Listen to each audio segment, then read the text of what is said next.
అందరికీ మరోసారి వందనాలు. సో పరిశుద్ధ గ్రంథం నుంచి వాక్యాన్ని గమనిద్దాం. లూకా సువార్త 1వ అధ్యాయము 60వ వచనాన్ని మనం పరిశీలిద్దాం. ఆ మాటని గమనించినప్పుడు, తల్లి అలాగూ వద్దు, వానికి యోహాను అని పేరు పెట్టవాలని చెప్పాను. అందుకు వారు, నీ బంధువులలో ఆ పేరు గలవాడు ఎవడనో లేడే అని ఆమెతో, వానికి ఏ పేరు పెట్టబోచున్నాను వాని తండ్రిని సంజ్ఞలు చేసి అడగగా, అతడు రాతపలుగా వాని పేరు యోహాను అని వ్రాసిన. అందుకు వారందరూ మంచి పిల్లారా. వెంటనే అతని నోరు తెరవబడి నాలుక సడలి అతడు దేవుని స్తుతించుచు మాట్లాడసాగిను. మంచి పిల్లారా. సో ఈ యొక్క సమయంలో పరిశుద్ధ గ్రంథంలో కొన్ని ప్రాముఖ్యమైనటువంటి విషయాలు ఉంటాయి. అందులో భాగంగా ఈరోజు మనం బాప్తిజం ఇచ్చు యోహాను గురించి. సో ఒకే పేరు కొందరికి కలిగి ఉన్నప్పుడు, ఒకే పేరు కొందరికి కలిగి ఉన్నప్పుడు ఆ పేరుని ముందు దేవుడు ఏం చేస్తాడయ్యా అంటే, లేకపోతే పరిశుద్ధ గ్రంథంలో హింట్ అనేది రాయబడి ఉంటుంది. అదేవిధంగా యోహాను గారికి రాయబడిన హింట్ ఏంటి? బాప్తిజం ఇచ్చు యోహాను. సో అయితే ఈ విషయాలు మనం గమనించాల్సిన విషయం ఏంటంటే, పాత నిబంధన కాలంలో యోహాను అనే పేరు ఎవరికి లేదు. అదే కొత్త నిబంధన వచ్చేసరికి చాలామంది యోహానులు ఉన్నారనే సత్యాన్ని మనము గమనించవచ్చు పిల్లలు. సో అందులో భాగంగా ఇప్పుడు మనము పరిశుద్ధ గ్రంథం నుంచి గమనించినప్పుడు ఇక్కడ మనకి దేవుడు సెలవిస్తున్నటువంటి మాట ఏమిటయ్యా అంటే, ఈ యేసు ప్రభు వారికి ముందుగానే ఆయన దారిని సిద్ధపరచడానికి ఏర్పాటు చేయబడినటువంటి బాప్తిజం ఇచ్చు యోహాను గారు ఈ లోకంలో ప్రభువు కంటే ముందుగా 6 నెలల ముందు వచ్చేసాడు. 6 నెలలు యేసు ప్రభు వారి కంటే పెద్ద. అయితే యేసు ప్రభు వారి విషయంలో, యోహాను గారి విషయంలో ప్రజలందరికీ ఒక అనుమానం ఉండేది. ప్రజలందరికీ ఒక అనుమానం ఉంది. ఏమిటయ్యా అంటే, ఇంతకీ దేవుడు పరిశుద్ధ గ్రంథంలో అంతకుముందు ప్రవక్తల ద్వారా చెప్పినటువంటి ఏలియా ఎవరు? ఏలియా ఎవరు? యేసు ప్రభు వారా లేక ఇదిగో యోహాను గారా అనే ఒక సంశయము ఉండేది పిల్లారా. సో ఆ సంశయము అలా ప్రజల్లో ఉంటూ ఉంటూ ఉంటూ వచ్చిందనే మాటని మనం పరిశుద్ధ గ్రంథంలో అనేక సార్లు మనం గమనించవచ్చు. అయితే ఇక్కడ మనం అసలు ఆ మాట రావడానికి గల కారణం ఏమిటయ్యా అంటే, మలాకి గ్రంథంలో ఒక మాట చూద్దాం పిల్లారా. మలాకి గ్రంథము 4వ అధ్యాయము 5వ వచనంలో, యెహోవా నియమించిన భయంకరమైన ఆ మహాదినము రాకమును నేను ప్రవక్తయగు నేను వచ్చి అతడు తండ్రుల హృదయములను పిల్లల తట్టును. చూడండి. సో ఈ మాటని మనం చాలా జాగ్రత్తగా గమనించినప్పుడు ఈ మాట రాయబడి ఉంది. ఎవరు వస్తారంట? ఏలియా గారిని నేను మళ్ళా పంపిస్తాను అనే మాట ఇక్కడ చూస్తాం. అందుకే వీరిద్దరూ వచ్చినప్పుడు ఇంతకీ దేవుడు మలాకీలో ప్రవచించినటువంటి ఆ ప్రవచనము ఇంతకీ మీరిద్దరు ఎవరిది అని యేసు ప్రభు వారి గురించి, అదేవిధంగా బాప్తిజం ఇచ్చు యోహాను గురించి అనేకమైన అనుమానాలు ఉన్నాయి పిల్లారా. అయితే ముందుగా మనం గమనించవలసినటువంటి మాట ఏమిటయ్యా అంటే, ఇక్కడ ఏలియా గారు వస్తారా, ఏలియా గారి ఆత్మ వస్తారనే ఉందా అనే మాటని మనం లూకా సువార్త 1వ అధ్యాయము 14వ వచనం చూద్దాం కదా.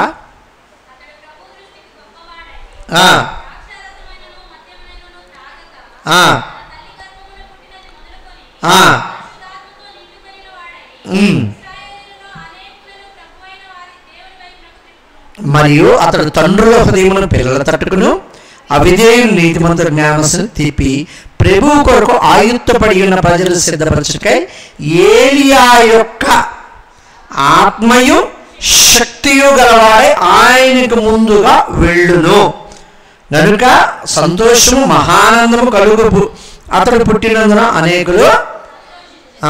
ఇక్కడ చూడండి, ఇక్కడ యోహాను గారి పుట్టుకకు ముందు చెప్పబడిన ప్రవచనం ఇది.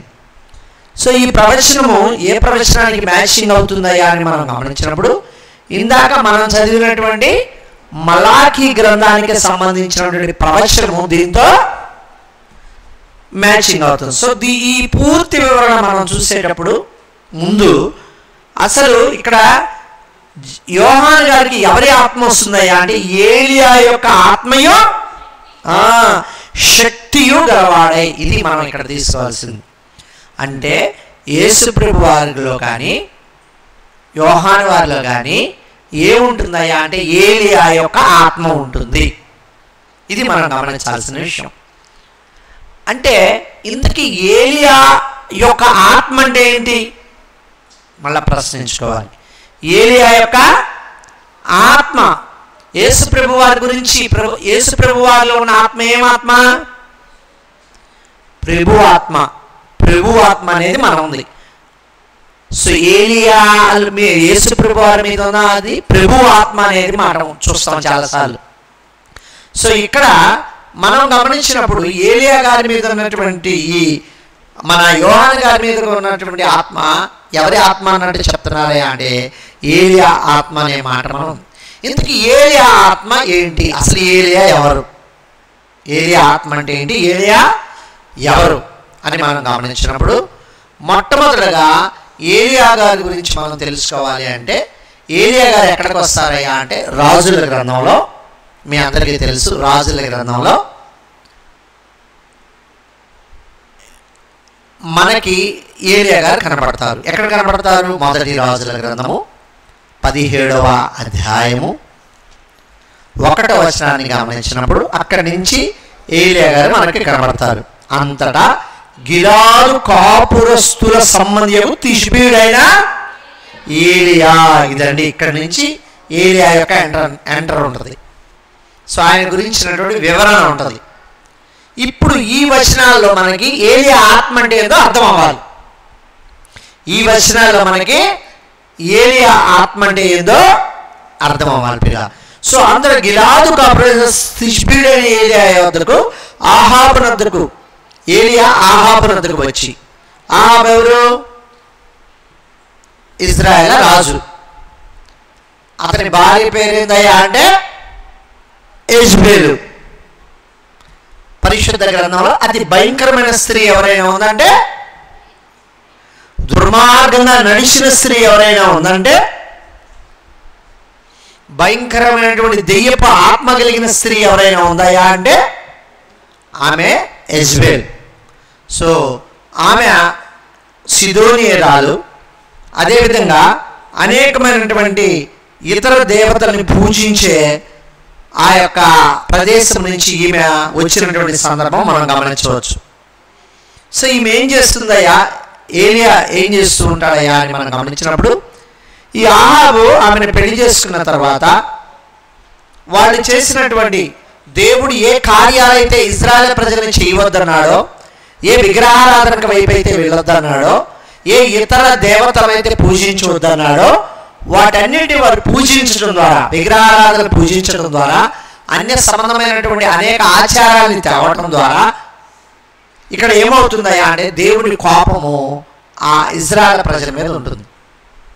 అప్పుడు ఆహాబు వచ్చి చెప్తాడు, మీరు చేసిన తప్పులకి జరిగేది ఏంటయ్యా అంటే 3.5 సంవత్సరములు వర్షమా, చూడండి 3.5 సంవత్సరాలు వర్షం పడదంటాడు పిల్లారా. అంటే ఎంతో ధైర్యంగా చెప్తాడు, మీరు మీ ఇష్టానుసారంగా ఉన్నారు, అందువల్ల మీకు 3.5 సంవత్సరములు వర్షం పడదు అనే మాట ఇక్కడ మనం చూస్తాం. అయితే ఈ మాట చెప్పిన తర్వాత అతని 3.5 సంవత్సరములు దేవుడు ఒక ప్రదేశంలో, మన అందరికీ తెలిసిన సీదోను పట్టణంలో సారేపతిని విధవరాలి ఆయన్ని దాచిపెట్టి భయంకరమైన కరువులో కూడా దేవుడు అతనే పోషిస్తాడు. సో ఇంతకీ ఈ సిదోను పట్టణము సారెపతి గ్రామం ఎవరికి సంబంధించిందా అయితే యెజ్బేలు యొక్క పుట్టినిల్లు. అది ఎవరిదే? యెజ్బేలు యొక్క పుట్టినిల్లు.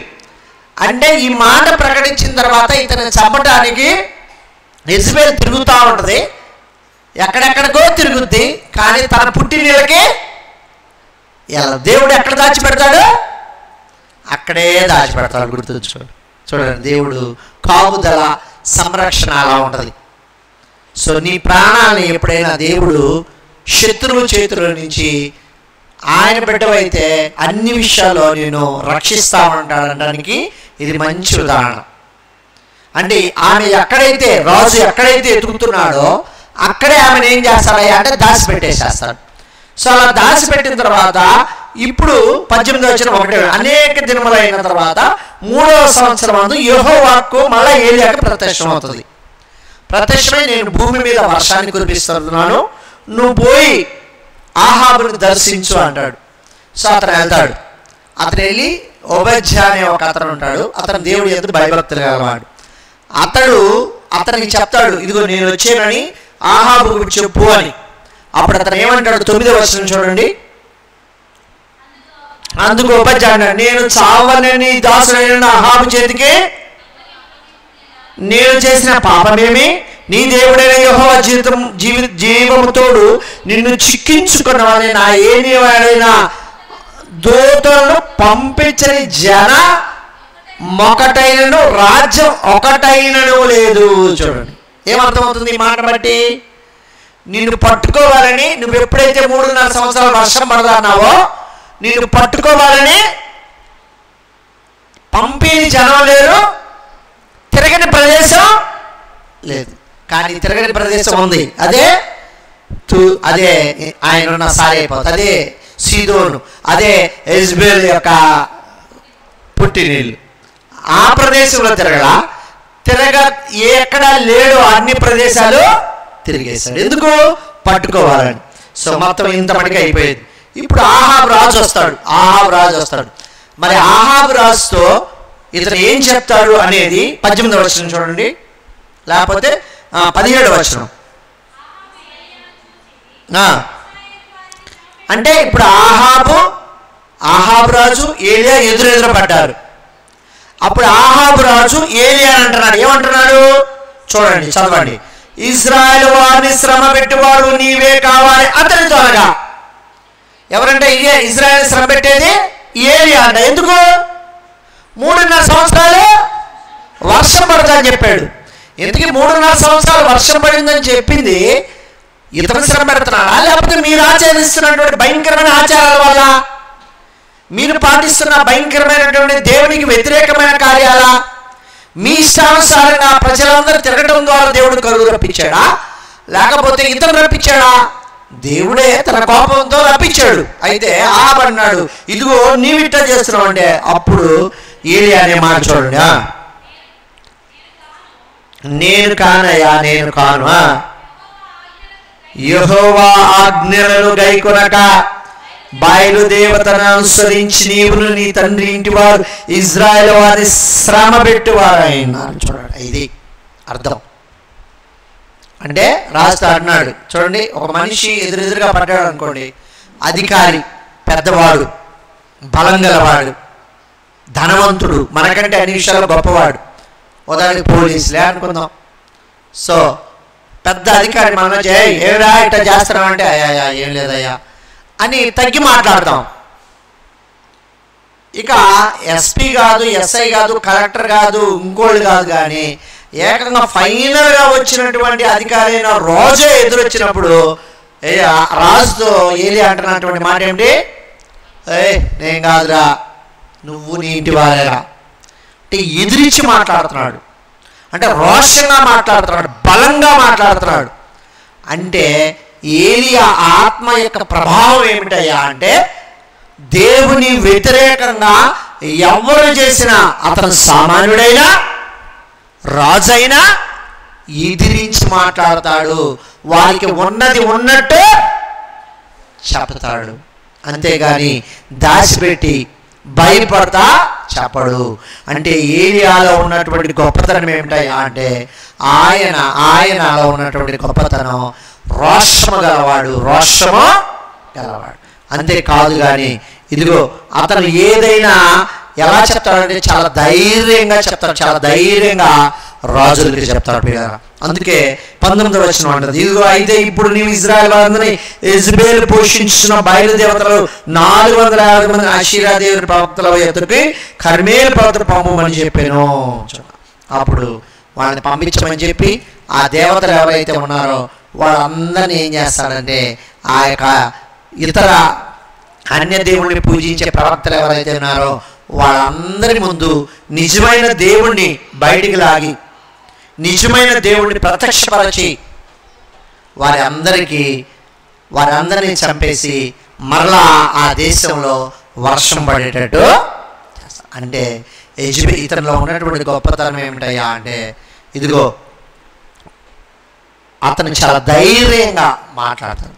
అంతేకాదు కానీ ఇతన్ని పట్టుకోవడానికి వచ్చినటువంటి ఒక 50 మంది సైన్యాన్ని నేను నిజముగా దైవజనుడైతే అగ్ని వచ్చి వీరందరినీ నాశనం చేయగా కానగలే వెంటనే ఏమవుతుందయ్యా అంటే అక్కడికి అగ్ని వచ్చేసేసి వారందరినీ ఏం చేస్తుందయ్యా అంటే నాశనం చేసేస్తుంది.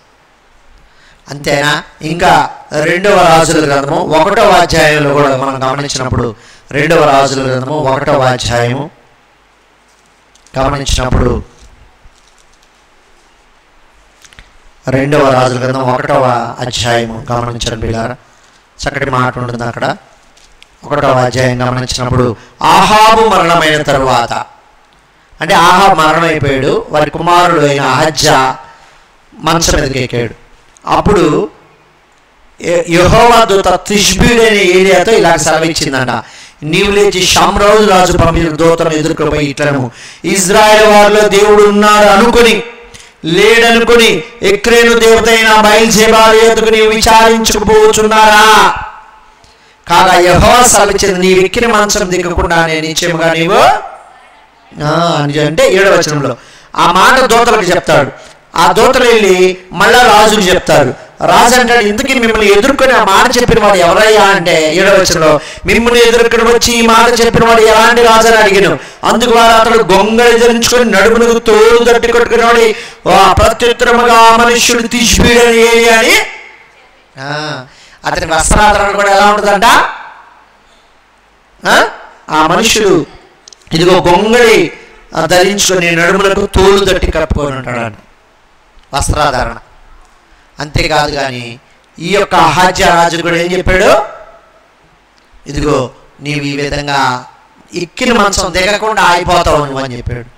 అతను ఏం చెప్పాడో దాని ప్రకారమే జరిగిన సంఘటన మనం స్పష్టంగా అక్కడ మనం గమనిస్తాం. అంతేనా?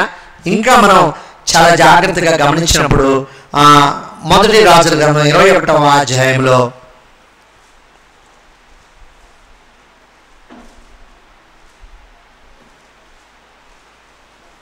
మొదటి రాజుల గ్రంథం 21వ అధ్యాయంలో 17వ వచనంలో అప్పుడు యెహోవా తిష్బీడు అనే ఏలియాకు ప్రత్యక్షమై ఇలా సెలవిచ్చెను. తిష్బీడు అనే ఏలియాకు మళ్ళా ప్రత్యక్షమైన దేవుడు ఇలా సెలవిచ్చాడు. ఎందుకు అని అంటే ఈ సందర్భాన్ని నేను మీకు ఒకసారి వివరిస్తాను. ఆహాబు నగరాన్ని ఆనుకొని నాబోతు అనేవాడికి ఒక ద్రాక్ష తోట ఉంటుంది. ఆ ద్రాక్ష తోటని ఆక్రమించుకోవాలని రాజు చూస్తాడు. అయితే రాజు అలా చూస్తున్నప్పుడు అతను ద్రాక్ష తోట నాకు అమ్మమ్మని అడిగితే నాకు ఇమ్మని అడిగితే అతను ఏం చేస్తాడయ్యా అంటే ఇవ్వడానికి ఒప్పుకోడు నాబోతు. అప్పుడు దేవుడు ఏం చేస్తాడని అప్పుడు యెజబెల్ ఏం చేస్తుందంటే ఇంటికి వెళ్ళి అలిగి ముఖం ముడుచుకొని పడుకుంటాడు. అప్పుడు యెజబెల్ అంటది ఏంది నువ్వు ఇట్లా పడుకున్నావు అంటది. ఏం లేదు, నా పలానోడు తోటే లేదంటే నువ్వు రాజు కదా లే అని చెప్పేసి ఆ నాబోతు కాడికి 2 మనుషులు పెట్టి దొంగ సాక్ష్యాన్ని సృష్టించి, అంటే నీ స్థలాన్ని తీసుకోవడానికి, నీ పొలాన్ని తీసుకోవడానికి, నీ ఇంటిని తీసుకోవడానికి దొంగ సాక్ష్యాలు సృష్టిస్తూ ఉండాలంటానికి ఇది ఒక ఉదాహరణ. దొంగ సాక్ష్యాన్ని సృష్టించి అతని మీద దొంగ సాక్ష్యం చెప్పించి అతను ఏం చేస్తుందయ్యా అంటే చంపించేసి ఇక ఇది దేవుడు చూస్తాడు. దేవుడు చూసి వెంటనే ఇప్పుడు తిష్పీడు ఆయన ఏలియాకి చెప్తాడు, నువ్వు పోయి రాజుతో ఇలా చెప్పు, ఇదిగో ఏ ప్రదేశంలో అయితే నువ్వు నాబోతును చంపావో అక్కడ నిన్ను చంపేస్తానని చెప్తే అప్పుడు ఏలియా వస్తాడు. అది సందర్భం. చూడండి 17వ వచనం. అప్పుడు యెహోవా తిష్బీడు అని ఏలియాకు ప్రత్యక్షమై ఇలా చెప్పించెను, నీవు లేచి షామ్లో రాజు అయినటువంటి ఇశ్రాయేలు అహాబును ఎదుర్కో, అతడు నాబోతు ద్రాక్షలో ఉన్నాడు, అతడు దాన్ని స్వాధీనపరచుకున్నా, నీవు చూసి అతను ఇలాగ ప్రకటించు, యెహోవా సెలవించదేగా దీన్ని స్వాధీనపరచుకోవాలని నీవు నాబోతును చంపితివి కదా. యెహోవా సెలవిచ్చినటువంటి ఈ మాట ఏమనగా, ఏ స్థలం మంది కుక్కలు నాబోతు రక్తమును తాగిద్దరో ఆ స్థలం మంది కుక్కలు. అంతటా అహాబు ఏలియాను చూసి, అయ్యో నా పగవాడా, నీ చేతిలో నేను చిక్కుపడినా అని పలకగా ఏలియా అంటున్నాడు, యెహోవా దృష్టికి నీవు కీడు చేసావు కదా, అందుకే కదా నీవు నాకు చిక్కావు. అదే కాదు కానీ అందుకు యెహోవా ఇలా నేను నీ మీదకి అపాయమైన నీ సంతతి వారికి అని చెప్పుకుంటూ ఆ యొక్క పదాలు మనం చూస్తాం పిల్ల. కాబట్టి అంటే ఇక్కడ కూడా పోయి ధైర్యంగా ఏం చేస్తాడయ్యా అంటే ఏలియా ఆహాబుని ఎదుర్కొంటాడు. అతని కుమారుడు అయినటువంటి 2వ రాజుల గ్రంథంలో మనం చూసినటువంటి అతని కుమారుడైనటువంటి అహజ్యాని కూడా. అంటే ఈ సందర్భాలన్నీ బట్టి మనకేమర్థమవుతుందంటే ఏ విషయానైనా కొండ బద్దలు కొట్టినట్టు చాలా రోషముగా వాడు చిన్నవాడా పెద్దవాడా అని చూడకుండా చాలా సీరియస్గా అది రోజులైనా ఎవరి ముందైనా ఏలియా ఏం చేస్తాడు, బద్దలు కొట్టి చెప్పేస్తాడు. అందుకే ఏలియాని రోషం గల ప్రవక్త అన్నారు. ఏలియా ఆత్మ చాలా బలమైనటువంటి ఆత్మ. ఏలియా అంటే ఒక మాట చెప్తున్నాడంటే అందరూ ఏం చేసేవాళ్ళంటే గజగజ వణికిపోయి. ఇది ఏలియా యొక్క ఆత్మ. ఇప్పుడు మనకేం కావాలి, ఈ ఆత్మ ఎవరిలో ఉందో కావాలి. యేసు ప్రభు వారిలో ఉందా, యోహాను గారిలో ఉందా అనేది మనకి కావాలి పిల్లలు. సో అలా కావాలి అంటే మరి యోహాను గారి యొక్క ఆత్మ కూడా మనం చాలా జాగ్రత్తగా గమనించినప్పుడు యోహాను గారి ఆత్మ కూడా ఎటువంటిదయ్యా అంటే, యోహాను గారు కూడా ఆత్మ అంటే యోహాను ఎక్కడి నుంచి పరిచయం అవుతాడయ్యా అంటే మొట్టమొదటిగా ఇజ్రాయెల్ ప్రజలకి బాప్తిజం ఇస్తా పరిచయం అవుతాడు. బాప్తిజం ఇస్తా పరిచయం అవుతాడు. మరి బాప్తిజం తీసుకోవడానికి వచ్చినప్పుడు వాళ్ళకి ఏం చేయాలి చెప్పాలి, మంచిదమ్మా, మంచి పని చేస్తున్నాం, మంచిదయ్యా, మంచి పని చేస్తున్నాం, వెరీ గుడ్, చాలా మంచోళ్ళు మీరు, మంచి పని చేస్తున్నాం అని వాళ్ళకి కొద్దిగా సపోర్టింగ్గా ఉండాలి. కానీ ఈయన ఎలా చెప్తాడు, మత్తయి సువార్త 3వ అధ్యాయము, మత్తయి సువార్త 3వ అధ్యాయమును గమనించినప్పుడు 6వ వచనం చూద్దాం పిల్లరా.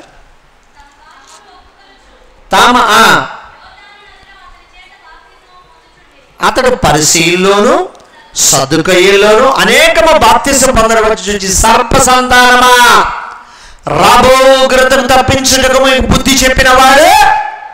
చూడండి, అంటే బాప్తిజం తీసుకుంటున్న వాళ్ళని ఎవరు ఏమంటున్నాడు, సర్ప సంతానమా. సర్ప సంతానం అంటే పాపం చేసి ఉన్న వాళ్ళారా, పాములే విషయం కక్కే వాళ్ళారా తిట్టేస్తున్నాడు. అప్పుడు వాళ్ళు నిజమేనయ్యా కరెక్టే, మేము తప్పాను ఉంచుకొని మరి బాప్తిజం తీసుకున్నారు పిల్లలు. అంటే ధైర్యంగా ఇక్కడ ఏం చెప్తున్నాడయ్యా అంటే ఇదిగో ఇదే మాట లూకాసు సువార్తలో కూడా ఉంటుంది. చూడండి, లూకాసు సువార్త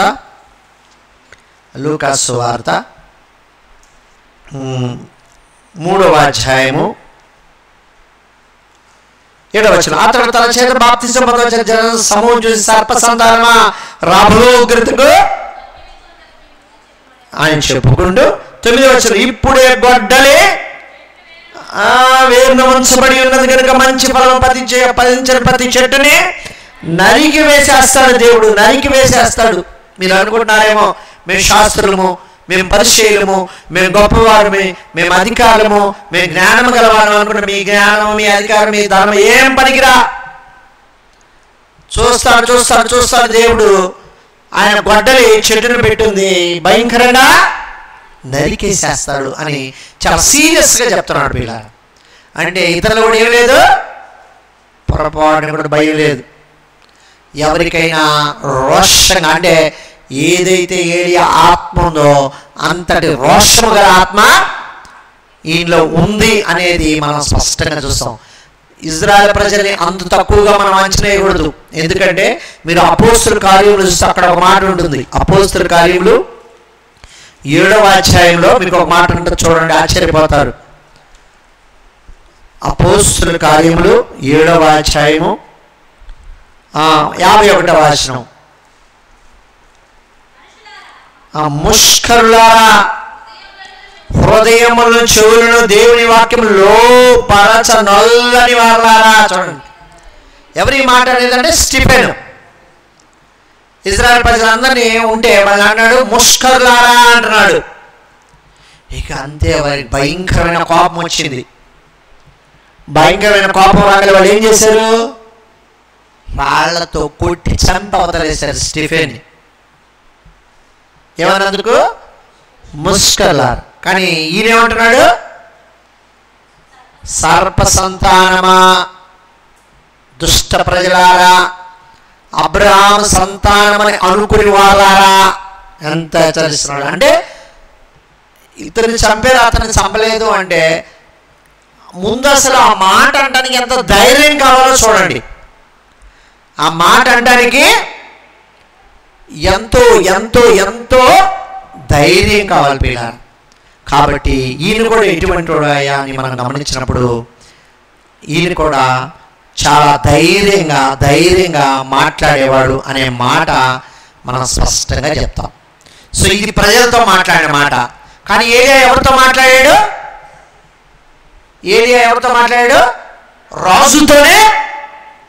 రాజుతోనే తప్పు చేస్తున్నప్పుడు ధైర్యంగా మాట్లాడు. ఈ రోజుల్లో వాక్యం చెప్తా ఏదైనా హెచ్చరించామనుకో, వెంటనే చెప్పే మాట ఏంటంటే, ఏది పాస్టర్ గారు ఇలా చెప్తున్నాను, పాస్టర్ గారిని తిట్టుకుంటారు. కానీ అరే దేవుడు నేను చేస్తున్న తప్పుడు నన్ను హెచ్చరిస్తున్నారా అని లోపడే వాళ్ళు చాలా తక్కువ మంది. పాస్టర్ గారు ఇలా చెప్తున్నాడు, సంఘానికి వస్తే ఏం చెప్పాలి, దేవుడు ఏ విధంగా ఆశీర్వాదాలను కుమ్మరిస్తాడో, దేవుడు ఏ విధంగా పట్టజాలంత విస్తారమైన ఆశీర్వాదం మనకిస్తాడో చెప్పాలి. అంతేగాని ఓరక శపిస్తాడేంది, ఓరక హెచ్చరిస్తాడేంది. ఖచ్చితంగా ముందు మనం హెచ్చరికనే తీసుకోవాలి. శాపము రాకపోతే వచ్చేది ఆశీర్వాదం, శాపము రాకపోతే వచ్చేది ఆశీర్వాదమే తప్ప ఆశీర్వాదం కోరుకొని శాపగ్రస్తమైన పనులు చేస్తుంటే శాపము రాదు పిల్లారు. ఆశీర్వాదం కోరుకుంటూ శాపగ్రస్తమైన పనులు చేస్తూ ఉంటే ఆశీర్వాదం రాదు. కాబట్టి ముందు మనం శాపము కాకుండా ఉండాలి అంటే చెయ్యకూడని పనులు ఏందో మనకు అర్థం అవ్వాలి. ఎందుకు ఇక్కడ ఏలియా కానీ వీళ్ళు చెప్తున్నటువంటి మాట ఏంటంటే, వీళ్ళు భయంకరమైన దుష్టత్వంలో ఉన్నారు, దేవుడి ప్రజల ఇష్టానుసారమైన ప్రవర్తన కలిగి ఉన్నారు. అది ఆ బిడ్డలకి హెచ్చరిక అయింది. ఆ హెచ్చరిక గ్రహించేదో బ్రతుకుతారు, ఆ హెచ్చరికని తీసుకోలేదో ఇబ్బందికరమైన పరిస్థితికి వెళ్ళిపోతారు. చూడండి, ఇంకా మనం చూస్తే మత్తయి సువార్త 17వ అధ్యాయము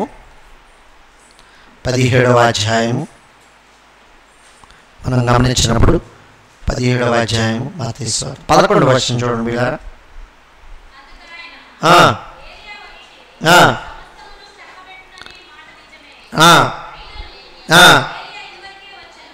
ఏలియా ఇదివరకే వచ్చెను,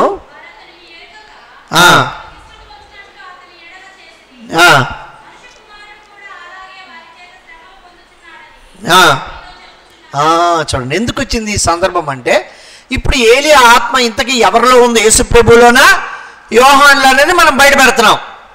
అందులో భాగంగా ముందుగా మత్తయి సువార్త 16వ అధ్యాయంలో యేసు ప్రభుని ఒక మాట అడిగారు. ఏమని అడిగారు? 16వ అధ్యాయము 14వ వచనంలో ఏమంటాడంటే, వారు కొందరు బాప్తిసమిచ్చి యోహాను అని కొందరు, లేకపోతే 13వ వచనం నుంచి యేసు ఫిలిప్పీ కథలకు వచ్చినప్పుడు మనిషి కుమారుడు జనులు ఎవరని చెప్పుకొచ్చున్నారని అనగా, వారు కొందరు బాప్తిజమిచ్చి యోహానని, కొందరు ఏలియా అని, కొందరు ఇర్మియా అని, లేక ప్రవక్తల్లో ఒకడని చెప్పుకొచ్చున్నారయ్యా అని యేసుప్రభు గురించి అడిగారు.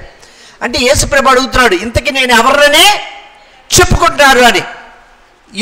ఇప్పుడు ఆ మాట అడిగాడు అయ్యా అంటే, ఆయన అప్పటికే బాప్తిజమిచ్చి యోహాను చనిపోయాడు. అప్పుడు అడుగుతున్నాడు. అప్పుడు వాళ్ళు అంటున్నారు, నిన్నెవరనుకుంటున్నారంటే, కొందరైతే నిన్ను బాప్తిజం ఇచ్చి యోహాను అనుకుంటున్నారయ్యా. అదేంది బాప్తిజం ఇచ్చి యోహాను? అవును, యోహాన్ని చంపేశాడు, ఆయన ఆత్మ యేసుప్రభు మీదకి వచ్చింది అని అనుకుంటున్నారు. మరి ఇంకొందరు ఏమనుకుంటున్నారయ్యా? అదిగో మేము ఎదురు చూస్తున్న ఏలియా నువ్వే అనుకుంటున్నారయ్యా. మరి ఇంకొందరు ఏమనుకుంటున్నారయ్యా? ఇదిగో ఆ ప్రవక్త నువ్వే అనుకుంటున్నారయ్యా. ఇంతకీ నువ్వేమనుకుంటున్నావు పేతురు అని అడిగాడు. అప్పుడు దేవుడు అంటాడు 16వ వచనం, అందుకు సీమోను పేతురు, నీవు సజీవుడగు యేసుక్రీస్తు ఎవరో ఇక్కడ అర్థమైపోయింది.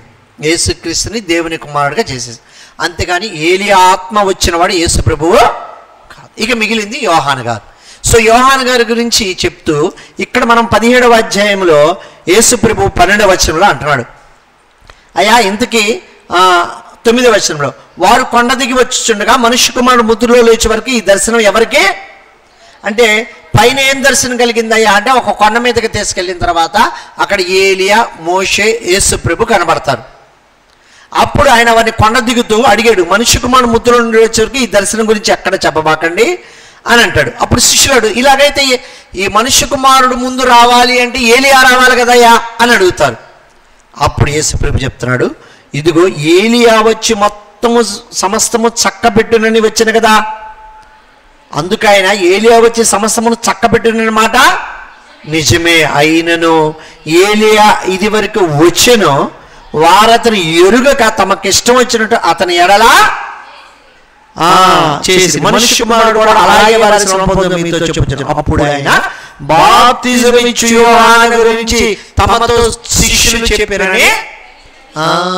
ఇంతకీ యేసు ప్రభు వారు అక్కడ ఓపెన్ చేసేసారు. ముందుగా యోహాను, ముందుగా ఏలియా వచ్చేసాడు, వచ్చి సమస్తమును చక్కబెట్టాడు. అంటే ముందుగా యేసు ప్రభువుకు ముందు ఏలియా ఆత్మ కలిగిన యోహాను వస్తాడని చెప్పిన మాట జరిగింది అని చెప్పాడు.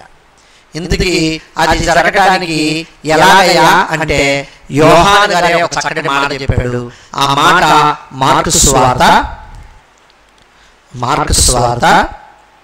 1వ అధ్యాయంలో, దేవుని కుమారుడైన యేసుక్రీస్తు స్వప్రారంభం, ఇదిగో నా దూతను నీకు ముందుగా పంపుచున్నాను, ఇదిగో నీ మార్గమును ప్రభువు మార్గమును సిద్ధపరచు, ఆయన త్రోవను సరళం చేయు, అరణ్యంలో కేక వేయు అని ప్రవక్త అయిన యెషయా వారిని బాప్తిజం యోహాను అరణ్యంలో నుండి పాప క్షమాపణ బాప్తిజము.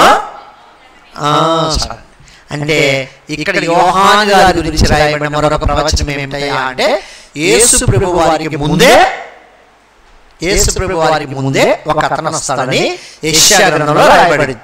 అతను వచ్చి ఏం చేస్తాడు? ఇదిగో నా దూతను నీకు ముందుగా పంపిస్తున్నాను, అతడు నీ మార్గమును ప్రభువు మార్గమును సిద్ధపరచుడి, ఆయన త్రోవను సరళం చేయడని యెషయా చెప్పాడు. ఎక్కడ చెప్పాడు యెషయా?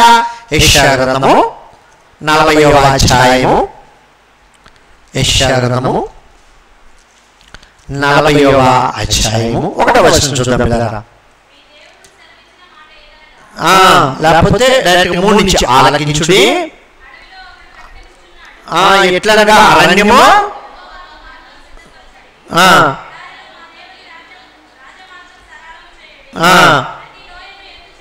అదండి. సో ఏమిటి ఆలకించాలి? అరణ్యములు యెహోవా మార్గమును,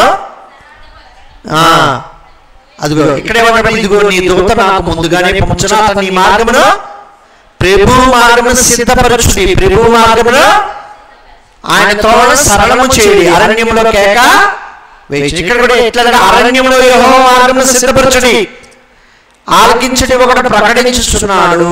సో ఈ మాట ఎవరి గురించి అంటే, బాప్తిజం ఇచ్చు యోహాను. అంటే బాప్తిజం ఇచ్చు యోహాను గురించి 2 ప్రవచనాలు చెప్పబడి, మొదటి ప్రవచనం వచ్చి దేవుని మార్గాన్ని, యేసు ప్రభు మార్గాన్ని సిద్ధపరచడానికి వచ్చిన దూత. ఆ దూత ఇదే యెషయా గ్రంథం.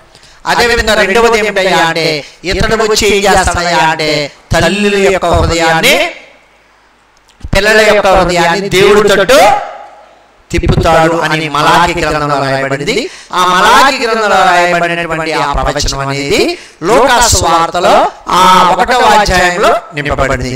అంటే ఈ 2 విషయాలను బట్టి ముందుగా దేవుడు పంపిస్తానన్నటువంటి ఏలియా, దేవుడు పంపిస్తారన్నటువంటి ఏలియా ఎవరో కాదు కానీ ఇదిగో బాప్తిజం ఇచ్చినటువంటి యోహాను అనే సత్యాన్ని మనం స్పష్టంగా ఈ లేఖనముల ద్వారా అర్థం చేసుకోవచ్చు ప్రియులారా. అందుకే మనము చాలా జాగ్రత్తగా గమనిస్తే ఇందాక ఇశ్రాయేలు ప్రజలను హెచ్చరించాడు ఎవరు?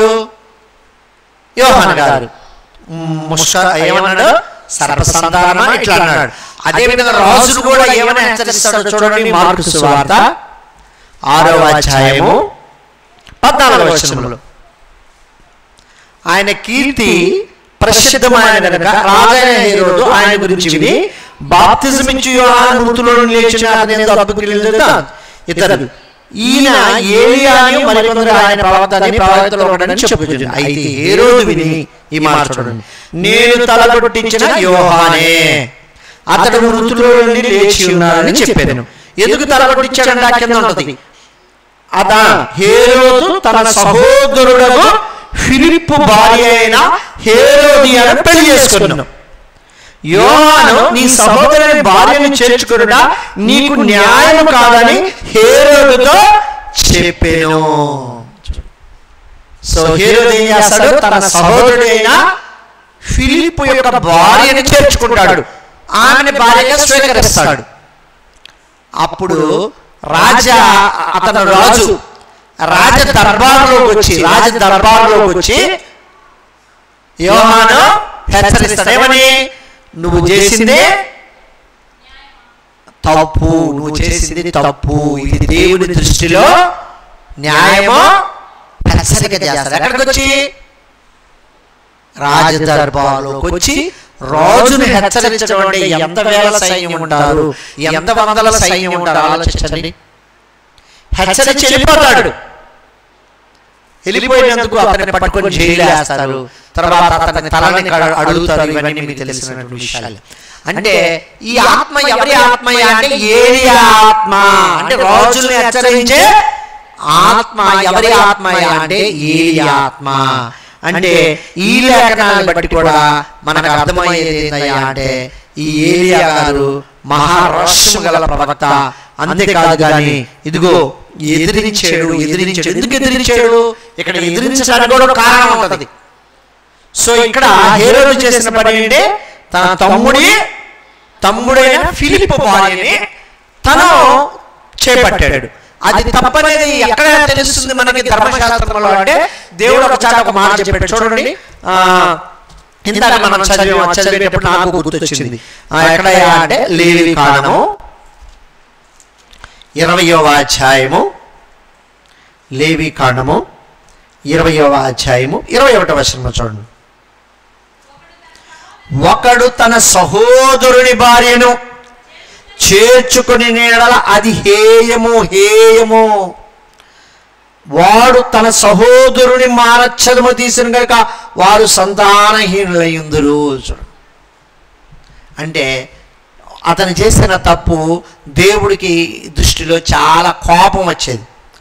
ఆ కోపం వచ్చిన దాన్ని ఈ యోహాను గారు పోయి ఏం చేశారయ్యా అంటే డైరెక్ట్గా హెచ్చరించేసారు. సో హెచ్చరించేసరికి అతనికి భయం వేసి అతన్ని చంపినటువంటి ఆ సందర్భం మనకి స్పష్టంగా మనకి అర్థమవుతుంది. అంటే దీనిని బట్టి సో ఈయన ఒకడే అనే విషయాన్ని, అంటే ఎవరి గురించి అయితే మనం మాట్లాడుకుంటున్నారో ఆయన గురించినటువంటి ఈ విషయం అంతా మనకి స్పష్టంగా అర్థమవుతుంది. అదేవిధంగా యోహాను గారి యొక్క వస్త్రధారణ కూడా ఎలా ఉండేదయ్యా అంటే మరలా మార్కు సువార్త చూద్దాం. 1వ అధ్యాయంలో ఉంటుంది. మార్కు సువార్త 1వ అధ్యాయము 6వ వచనంలో చూద్దాం పిల్లరా.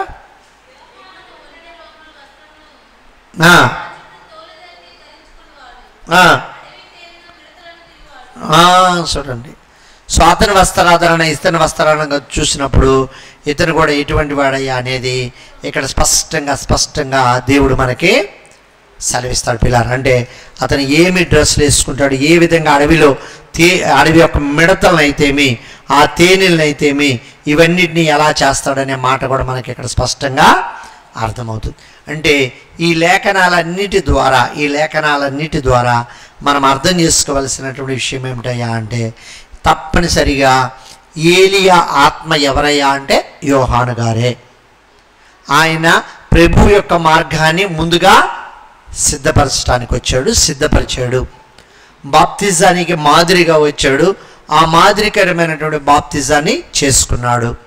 సో ఈ లేఖనాలన్నిటిని బట్టి మనకి స్పష్టంగా అర్థమవుతుంది పిల్లారా. అయితే మనం గమనించవలసినటువంటి విషయం ఏమిటయ్యా అంటే, మనము నేడు ఎవరి యొద్ద ఉన్నామయ్యా అంటే ఆ ప్రభు వారి యొద్ద ఉన్నాం. కాబట్టి ఆ ప్రభు వారి యొద్ద ఉన్నటువంటి ఈ సమాచారాన్ని మనం చాలా జాగ్రత్త, అంటే యోహాను గారేమో ముందుగా యేసు ప్రభు వారిని ప్రకటించారు. ఇదిగో నా వెనక వచ్చేవాడికి చెప్పుల వారు తీయటానికి నేను అర్హుని కాదన్నాడు. మరి ఈరోజు మనం ఎక్కడ ఉన్నామయ్యా అంటే ఈ ప్రపంచం మొత్తానికి రక్షణ కలగజేసిన యేసు ప్రభు వారి పుట్టుకలో ఉన్నాం. మరి ఈ యేసు ప్రభు యొక్క పుట్టుక ద్వారా మనం ఈ ప్రపంచానికి ఈయనే నిజమైన రక్షకుడని, ఈయనే పాపుల్ని పరిహరించడానికి వచ్చాడని, ఈయన తప్ప మరొక దేవుడు లేడని మనం ఏం చేయాలయ్యా అంటే ఈ ప్రపంచమంతా ఆయన యొక్క సువార్తని మనము ప్రకటించాలి. మరి ఆయన సువార్తని నీవు ప్రకటిస్తున్నావా? ప్రకటించడానికి ముందు ఆయనే నిజమైన రక్షకుడని నీవు అంగీకరించేవా? ఇదిగో ఆనాడు రాజులు వారి యొక్క తప్పుల వల్ల, పాపముల వల్ల కోరి శిక్షని పొందుకున్నారు. కానీ ఈరోజు ఒకవేళ నీవు నేను పాపం చేశామా, నీవు నేను తెలియనటువంటి లోక సంబంధంలో ఉన్నావా, అయితే నీ శిక్షని తాను మోసి తానే సిలువదారిగా ఈ లోకంలోకి వచ్చాడు. యేసు ప్రభు పాపులను రక్షించుటకు వచ్చాడనే మాట నమ్మదగినది, పూర్ణ అంగీకారమైనది. ఎక్కడ ఉంటుందయ్యా అంటే మీరు తర్వాత చదువుకుంటే తిమోతి గారు రాసిన మొదటి పత్రిక 1:14 ఉంటుంది.